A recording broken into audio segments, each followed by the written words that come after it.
तो आज जो हम पढ़ेंगे वो लिपिड्स के बारे में पढ़ेंगे। और लिपिड जैसे कि आपको पता है प्लांट्स और एनिमल्स दोनों में पाया जाता है। एनिमल्स में आप देखें फैट की शक्ल में आता है और प्लांट्स में ऑयल की शक्ल में आता है। तो ब्लोर जो कि एक साइंटिस्ट का नाम है, इन्होंने प्रपोज किया था लिपिड को। और ये नीचे जो लाइन दी हुई है उसका मतलब ये है कि ऑक्सीजन की जो रेशो होगा, ऑक्सीजन की जो तादाद होगी वो कार्बन से भी कम होगी। जबकि अगर मैं बात करूं कार्बोहाइड्रेट्स की, तो कार्बोहाइड्रेट में ऐसा नहीं था। कार्बोहाइड्रेट्स में कार्बन और ऑक्सीजन की तादाद बिल्कुल सेम थी, रेशो बिल्कुल सेम था। लेकिन यहाँ लिपिड्स में आप देखें कार्बन जो है वो 110 है, और 100 कंसिडर कर लें आप। हाइड्रोजन डबल है 200, और ऑक्सीजन बिल्कुल लेस है 7 आप देखें ऑक्सीजन है। तो यहाँ यही बात की हुई है कि oxygen is less than carbohydrate, ratio में बहुत कम होगा ऑक्सीजन कार्बोहाइड्रेट से। तो आगे चलते हैं। अब देखिए चार्ट आपके सामने मौजूद है, इस तरह आपको बहुत इजीली बुक रीडिंग का फ़ायदा होगा। एसेंशियल फैटी एसिड क्या होते हैं? देखें लिनोनिन एसिड, लिनिक एसिड, ठीक है, 3 एसेंशियल होते हैं। एमसीक्यूज़ में बेहद इंपॉर्टेंट है, ये पूछे जाते हैं। टाइप्स की अगर मैं बात करूँ तो टाइप्स आपके सामने 3 हैं: सिंपल लिपिड्स, कॉम्प्लेक्स लिपिड्स और स्टेरॉइड लिपिड्स। सिंपल लिपिड्स में आपको पता है ऑयल फैट वैक्सेस आ जाते हैं, और कॉम्प्लेक्स में फॉस्फोलिपिड आ जाते हैं। उसकी भी मज़ीद 3 और टाइप्स हैं।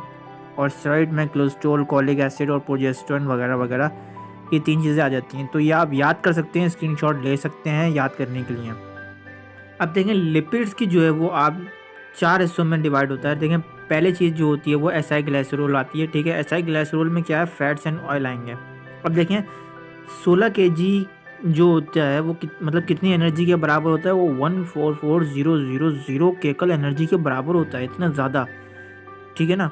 अब मैं बात करूं अगर एसाइल ग्लाइसरोल की, अगर ग्लाइसरोल का मॉलिक्यूल 3 फैटी एसिड में अटैच हो जाए तो वो क्या बन जाएगा, ट्राई एसाइल ग्लाइसरोल बन जाएगा, ठीक है ना। क्या बन जाएगा, ट्राई ग्लाइसरोल बन जाएगा वो। अगर देखें एसाइल ग्लाइसरोल के साथ हम 3 फैटी एसिड जोड़ दें तो वो जाहिर सी बात है वो ट्राई एसाइल ग्लाइसरोल बन जाएगा। इतना आपको याद रखना ही है, एमसीक्यूज़ पॉइंट ऑफ व्यू से बहुत इंपॉर्टेंट है इसकी ये लाइन। और हम आगे चलते हैं ज़रा।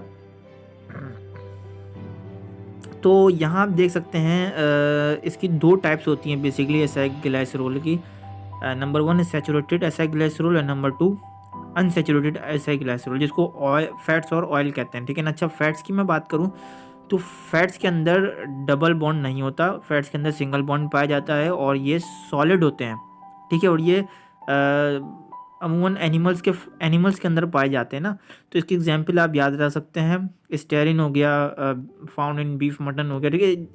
सबसे इंपॉर्टेंट एग्जांपल स्टेरिन की, ठीक है। अच्छा मैं ऑयल्स की अगर बात करूँ तो ऑयल अनसैचुरेटेड होते हैं, ठीक है ना, और उसके अंदर डबल ट्रिपल बॉन्ड पाए जाते हैं, और ये लिक्विड होते हैं ऑयल्स तो आपने देखे हैं घर में आप यूज़ करते हैं। तो ऑयल्स जो होते हैं वो लिक्विड होते हैं रूम टेम्परेचर पे। एग्जाम्पल भी आपके सामने मौजूद है लिनोनिन, ठीक है ना। तो ये कॉटन सीड वगैरह में पाए जाते हैं, इसके एग्जाम्पल आप दोनों याद रख सकते हैं। वैक्सिस की अगर मैं बात करूँ तो वैक्सिस क्या चीज़ है भाई, एक सिंपल लिपिड्स है, 1 फैटी एसिड इसके अंदर होता है, और ईस्टर बॉन्ड ये फॉर्म करता है वैक्सिस में, ठीक है ना। अच्छा वैक्सिस जो है वो आपके एग्जाम्पल आपको याद रख लें, इंपॉर्टेंट है बी वैक्स, ठीक है ना। बी वैक्स जो है वो वैक्सिस की एग्जाम्पल है, और ये प्रोटेक्टिव कोटिंग में बड़ा मतलब इसका इस्तेमाल है। लीव्स के अंदर पाया जाता है, स्टीम के अंदर पाया जाता है, स्किन के अंदर, एनिमल स्किन के अंदर, फूर के अंदर, फीचर्स के अंदर, तो ये तमाम चीज़ों के अंदर ये पाए जाते हैं वैक्सिस। अच्छा अब मैं आपको 1-2 पिक्चर भी साथ साथ दिखाता जा रहा हूँ, उस पर भी गौर करते रहिएगा। और आप जब इसकी बुक रीडिंग कर रहे होंगे तो आप सिंपल जो मैंने अंडरलाइन किए हुए हैं ये हाइलाइटर से, इस पे फोकस करके आप बुक रीडिंग कीजिएगा, क्योंकि ये इंपॉर्टेंट पॉइंट्स हैं। तो फॉस्फोलिपिड्स की मैं बात करता हूँ। तीसरी चीज़ फॉस्फोलिपिड्स क्या होती है भैया, फॉस्फोलिपिड्स में आप एक चीज़ याद रख सकते हैं जो बेहद ही इंपॉर्टेंट है, वो है हाइड्रोफोलिक एंड हाइड्रोफोबिक एंड हाइड्रोफिलिक। देखिए फॉस्फोलिपिड जो होते हैं वो सिमिलर होते हैं ट्राई एसाइल ग्लाइसरोल की तरह, ठीक है ना। हाइड्रोफिलिक से क्या मुराद है, हाइड्रोफिलिक्स मतलब अट्रैक्ट, ठीक है ना, वाटर लविंग होते हैं, ये अट्रैक्ट होते हैं। तो पोलर हेड हाइड्रोफिलिक होते हैं, और टेल जो उसकी दुम होती है वो क्या होती है, हाइड्रोफोबिक होती है। हाइड्रोफोबिक क्या मीन्स वाटर फेयरिंग, ठीक है, 2 चीज़ें आपको ये याद रखनी है, हाइड्रोफिलिक एंड हाइड्रोफोबिक। तो ये एमसीक्यूज़ में ऐसा भी पूछा जा सकता है कि भाई आप बताएं ये हाइड्रोफिलिक वो कौन सी चीज़ है जो अट्रैक्शन के लिए काम करती है, जो अट्रैक्ट होते हैं। तो सिंपल आपका आंसर ये होगा हाइड्रोफिलिक।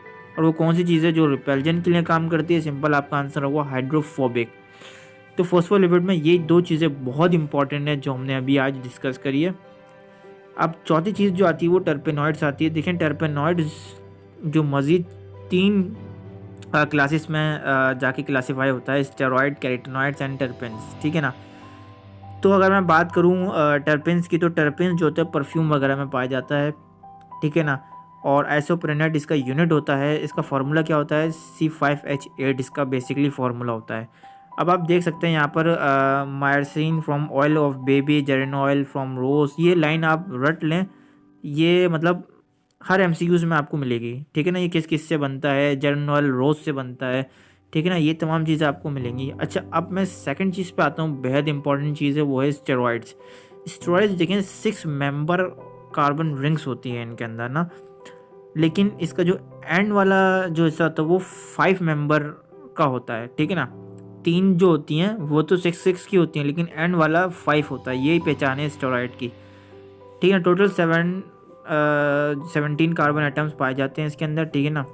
और जो मोस्ट इम्पॉर्टेंट स्टेरॉइड जो होता है वो कोलेस्ट्रॉल होता है, ठीक है। कोलेस्ट्रॉल बेसिकली आपको पता है कि अगर ज़्यादा हो जाए हमारी बॉडी के अंदर तो हार्ट अटैक वगैरह इन तमाम बीमारी हमारे अंदर हो सकती हैं। तो टेस्टोस्टेरोन में भी पाया जाता है, प्रोजेस्टेरोन में भी पाया जाता है, एस्ट्रोजन में भी पाया जाता है स्टेरॉइड, ठीक है ना। तो ये तमाम एग्जाम्पल आ गई। अब कैरोटीन्स आपको पता है या प्लांट्स के अंदर पाए जाते हैं, रंग बिरंगे मतलब जो कलरफुल होते हैं उसको हम कहते हैं कैरोटीनॉइड्स। या बुक रीडिंग आप नीचे करेंगे, सिंपल, इतना कॉम्प्लिकेटेड नहीं है।